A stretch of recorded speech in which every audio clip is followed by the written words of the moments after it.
Hello everyone, welcome back to sleepy classes. और आज हम चैप्टर 2 स्टार्ट करेंगे ज्योग्राफी का। उससे पहले डिस्कस कर लेते हैं as always previous year question UPSC 2011 का। And the question was La Nina is suspected to have caused recent floods in Australia. How is La Nina different from El Nino? So इसका correct answer था option number D, that is neither 1 nor 2। And बढ़ते हैं chapter number 2 के ऊपर, जो है the origin and evolution of earth. Chapter 2 fundamentals of physical geography, NCERT class 11th of geography. So chapter start करते हैं तो हम देखते हैं कि अर्थ की फॉर्मेशन कैसे हुई। तो इसको हमने डिवाइड किया अर्लियर एंड मॉडर्न थ्योरीज के बीच में। तो अर्लियर थ्योरीज जो थी बेसिकली वो 4 से 5 थ्योरीज थी हमारे पास, जिसमें से 2 ही इंपॉर्टेंट हैं। तो पहली जो अर्ली थ्योरी थी, सबसे पहले थ्योरी दी इमैनुअल कांट ने। उन्होंने थ्योरी का क्या नाम दिया? Gaseous mass theory. And further इसमें थोड़े बहुत इनपुट जो दिए वो दिए पियरे साइमन दे लाप्लेस ने, जिन्होंने नेबुलर हाइपोथेसिस की थ्योरी दी, जो कि एक इंपॉर्टेंट थ्योरी है till date. After that Chamberlain and Moulton ने थ्योरी दी प्लैनेटेसिमल थ्योरी, जिसे हम बोलते हैं, ये भी एक इंपॉर्टेंट थ्योरी है। जीन्स एंड जेफरीज ने टाइडल थ्योरी दी एंड रसल ने दी बाइनरी स्टार हाइपोथेसिस। तो हम देख लेते हैं कि नेबुलर हाइपोथेसिस एक्चुअली में है क्या। तो नेबुलर हाइपोथेसिस के अकॉर्डिंगली हमें ये मानना है कि नेबुला, जिसे एक जनरल टर्म में हम बोलते हैं मिस्ट, जिसके अंदर क्या कंटेंट था? डस्ट पार्टिकल्स थे उसमें, और हाइड्रोजन और हीलियम गैसेस थी। वो एक नेबुला यानी कि एक मिस्ट या क्लाउड आप कह सकते हैं, वो एग्जिस्टेंट था। एंड आफ्टर सम टाइम वो थोड़े देर बाद ही काफ़ी ज़्यादा स्पिन होना शुरू हो गया, काफ़ी तेज़ी से स्पिन होना शुरू हो गया। तो एज अ रिजल्ट जब हम सेंट्रीफ्यूगल फोर्स की बात करते हैं तो उसमें जो ज़्यादा डेंसिटी वाला मटेरियल होता है वो आउटसाइड या आउटस्कर्ट्स पे रिवॉल्व होना शुरू हो गया। तो सिमिलरली इसमें भी यही चीज़ हुई कि जो ज़्यादा डेंस मटेरियल था, डस्ट पार्टिकल्स थे, वो आउटसाइड दैट स्पिनिंग या हम कह सकते हैं एक सर्कुलर मोशन में रोटेट होना शुरू हो गए। तो जो लाइट मटेरियल्स थे, जिसमें mainly hydrogen and helium gases थी, वो सेंट्रल पोर्शन में आना शुरू हो गया, सेंट्रल पोर्शन में इकट्ठा होने शुरू हो गए, जिस वजह से क्या होता है, हाइड्रोजन और हीलियम मिलकर फ्यूजन रिएक्शन शुरू कर देते हैं एंड हेंस जो है हमारा सोलर सिस्टम बॉर्न होता है। एंड सेकेंड हम बात करते हैं प्लैनेटेसिमल थ्योरी की। तो प्लैनेटेसिमल थ्योरी के अकॉर्डिंगली सन जो है ऑलरेडी प्री एग्जिस्टिंग था।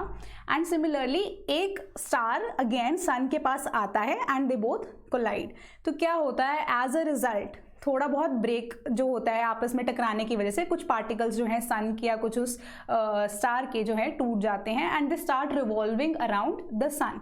एंड आफ्टर रिवॉल्विंग, जो थोड़े टाइम के बाद जब वो जो दूसरा स्टार था जो सन से टकराया था, वो थोड़ी ही टाइम के बाद जब सन से दूर चला जाता है, तो जो उसके बाकी बचे पार्टिकल्स थे दे स्टार्ट रिवॉल्विंग अगेन। वो तो ऑलरेडी रिवॉल्व कर ही रहे हैं, तो वो अपनी डेंसिटीज़ के अकॉर्डिंग जो है फर्दर मटीरियल को या पार्टिकल्स को अट्रैक्ट करना शुरू हो जाते हैं, जिस वजह से फर्दर हमारी प्लैनेट्स की फॉर्मेशन हुई।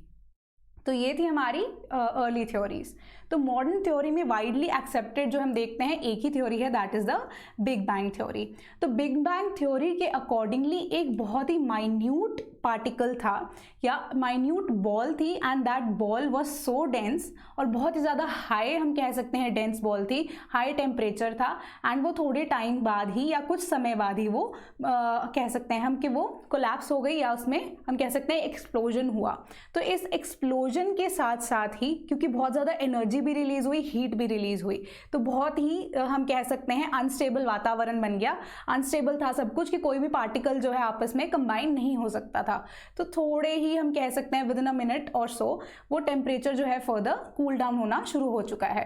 तो कूलिंग डाउन प्रोसीजर के बाद क्या होता है, हम थोड़े ही टाइम के बाद ये नोटिस करते हैं कि जो पार्टिकल्स एयर में रिलीज हुए हैं या आपस में रिलीज हुए हैं after that explosion, they start to combine together. तो प्रोटॉन्स, न्यूट्रॉन्स और इलेक्ट्रॉन्स फॉर्म होते हैं।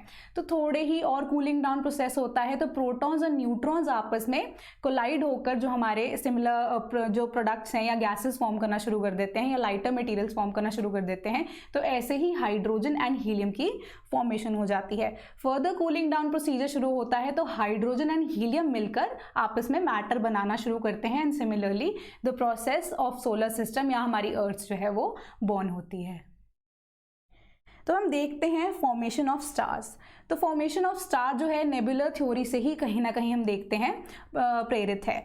तो यही होता है कि एक नेबुला है, यानी कि एक मिस्ट है जो हाइड्रोजन, हीलियम एंड साथ साथ डस्ट पार्टिकल्स के साथ ही मिलकर बनी है। तो सिमिलरली क्या होता है, तो बहुत ही हम कह सकते हैं वो नेबुला बहुत ही स्टेबल पोजीशन पे होता है।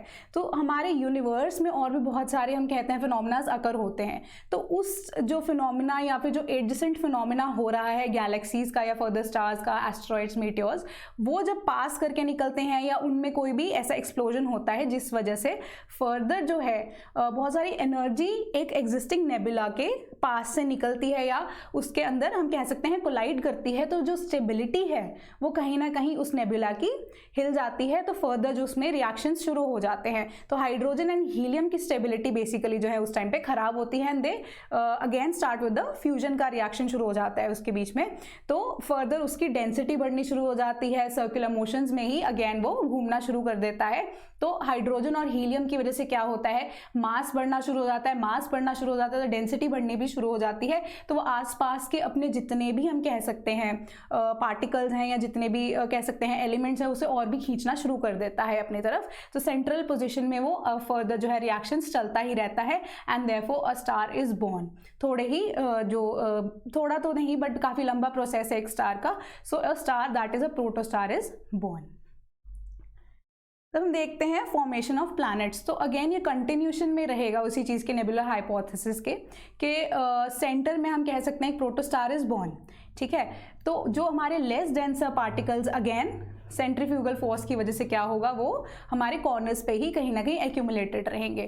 तो फर्दर क्या होता है कि वो अपनी डेंसिटीज के अकॉर्डिंगली कोलैप्स या फिर आपस में कोलाइड होना शुरू हो जाते हैं and they form the further planets bye means और बाय प्रोसेस ऑफ एक्रीडेशन। तो हम सोलर सिस्टम को कंसिडर करते हैं। तो जब सोलर सिस्टम बॉर्न हुआ या जो प्लैनेट्स बने, सन एट द सेंटर और बाकी सारे प्लैनेट्स रोटेटिंग जो थे, उस वक्त जो है हमारा जो सोलर सिस्टम था उसमें बहुत ज़्यादा गैसेस थी। हाइड्रोजन एंड हीलियम जो थे सारे ही प्लैनेट्स को कहीं ना कहीं हम कह रहे हैं एनकम्पास यानी कि उसको घेर कर या उसके ऊपर फॉर्मेशन ऑफ क्लाउड से हाइड्रोजन एंड हीलियम की at a very dense level hydrogen and helium के जो क्लाउड्स थे वो सन के या फिर हमारे प्लैनेट्स के अराउंड जो थे एनकम्पास कर रहे थे, उनको कवर कर रहे थे। तो हम ये देखते हैं कि हमारे जो सोलर सिस्टम में फर्स्ट 4 प्लैनेट्स हैं ना, उन्हें हम टेरेस्ट्रियल प्लैनेट्स कहते हैं एंड आफ्टर द 4 प्लैनेट्स एक एस्टेरॉयड बेल्ट है and after that asteroid belt जो बाकी हम बोलते हैं उन्हें बोलते हैं जोवियन प्लैनेट्स। तो टेरेस्ट्रियल प्लैनेट्स जो है हम देख लेते हैं कि इन दोनों को ऐसा क्यों कहा जाता है। टेरेस्ट्रियल का बेसिक मीनिंग है कि जो बिल्कुल ही टेरिटोरी के पास है हमारे सन के और वहाँ पे कहीं ना कहीं हम एक्सपेक्ट कर सकते हैं कि लाइफ एग्जिस्ट कर सकती है, वेयरएज जोवियन प्लैनेट्स जो है वहाँ पे कोई भी लाइफ एग्जिस्ट नहीं कर सकती। तो इन दोनों में डिफरेंसेस देख लेते हैं एक बार कि टेरेस्ट्रियल प्लैनेट्स को बोलते हैं formed in close vicinity of the sun, so difficult for the gases to condense. Condensation के लिए हमें चाहिए होती है cooling down procedure. Cooling down procedure जो हम सन के पास अगर होंगे वहाँ पे होना बहुत ही मुश्किल है, तो कंडेंसेशन होना इज डिफिकल्ट। वेराज जोवियन प्लैनेट जो है बिल्कुल ही कोल्ड प्लैनेट्स हैं, वहाँ पे कंडेंसेशन जो है इजीली हो सकती है क्योंकि डिस्टेंट है सन से, बहुत ज़्यादा दूर है।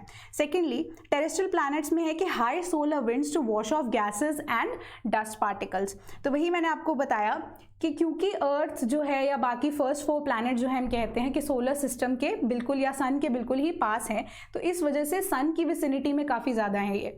तो इसीलिए जो सोलर विंड्स हैं उनका इम्पैक्ट फर्स्ट 4 प्लैनेट्स पे ज़्यादा है as compared to other planets. तो हाई सोलर विंड्स हैं जिस वजह से डस्ट पार्टिकल्स जो हैं वो बिल्कुल ही हम कह सकते हैं या गैसेज जो हैं वो ईजिली सोलर विंड्स की वजह से वॉश ऑफ हो जाती हैं। वेराज जोवियन प्लैनेट्स की बात करते हैं तो वहाँ पे less solar winds to wash off the gases and dust particles. तो ये सेल्फ एक्सप्लेनेटरी है।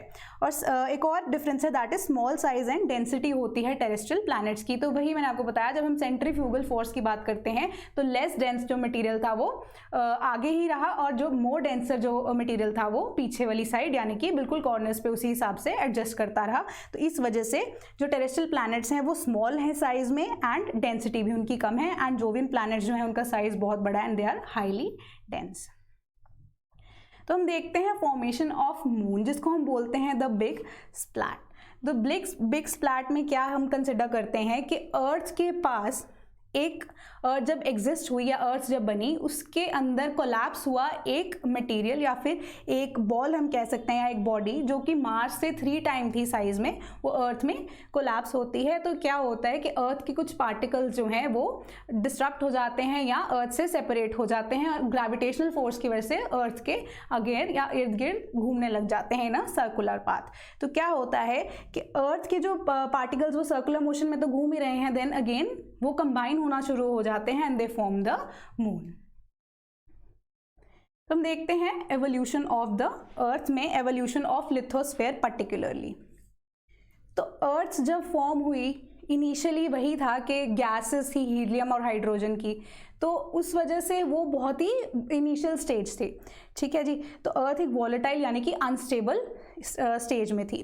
तो क्या होता है, थोड़े ही टाइम के बाद टेम्परेचर जो है हम कहते हैं वो डिक्रीज भी हुआ, इंक्रीज, पहले तो इंक्रीज होना ही शुरू हो जाता है क्योंकि हाइड्रोजन और हीलियम गैसेस थे वो इनकम्पास करके रख रहे थे, तो इस वजह से हीटिंग अब बहुत ज़्यादा हो रही थी। तो लाइटर गैसेस जो थी अगेन कंबाइन कर रही थी, ग्रेविटेशनल फोर्सेस की वजह से अर्थ को घेरे हुई थी। तो टेम्परेचर इंक्रीज होता रहा, बट जो है फिर एज अ रिजल्ट क्या होता है, डेंसिटी भी इंक्रीज होनी शुरू हो गई। डेंसिटी इंक्रीज होनी शुरू हो गई, फर्दर क्या होता है, डेंसिटी इंक्रीज होने की वजह से जो सेपरेट होना शुरू हो गया मेटल, जो जितने भी मटीरियल्स थे अर्थ के अंदर, जिस वजह से अर्थ फॉर्म हुई थी, तो डेंसिटीज की डिफरेंस की वजह से वो आपस में एडजस्ट करना शुरू कर देते हैं एज पर देयर डेंसिटीज। तो डेंसर मटेरियल जो है, एक जनरल फिनोमेना की अगर हम बात करते हैं, तो वो उतना ही नीचे जाना शुरू हो गया। तो जो हाई डेंसिटी वाले हमारे मिनरल्स थे, आयरन हो गया, तो हमारा निकल हो गया, वो हमारी कोर में हम देखते हैं ज़्यादा होता है। तो धीरे धीरे क्या होता है, डेंसिटीज के अकॉर्डिंग अगर एडजस्ट करना शुरू किया तो अर्थ की आउटर कोर पे एक लिथोस्फीयर बन गई, और वेरियस अदर हम देखते हैं कि लेयर्स भी बननी शुरू हो गई।